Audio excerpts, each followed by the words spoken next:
Well, just because it's the first official day of spring break, that doesn't mean your kids can't learn a thing or two. Now, at the Museum of the Southwest at the Children's Museum, they have a whole bunch of stuff that the kids can learn. Rocks, foil, and water. 3 everyday items that could teach your kids about the power of floating. Setting sail for some interactive learning.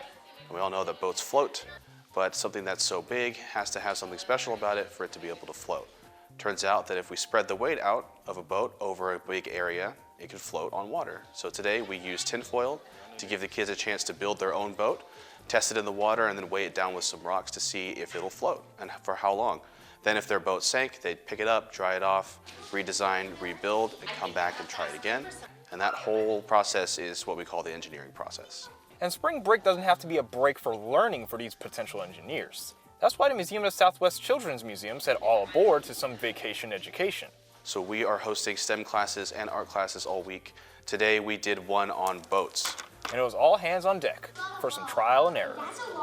I think the most important way that a kid can learn is by trying things for themselves. When we started, I saw a bunch of different designs. Some of the kids had a big bucket, some of them had a small cup kind of thing. Some of them had actual boat canoe shapes. And then as time went on, we noticed that a lot of them sort of converge into one design, which ends up just being some sort of bowl or like a square container shape. And they're doing all of that on their own.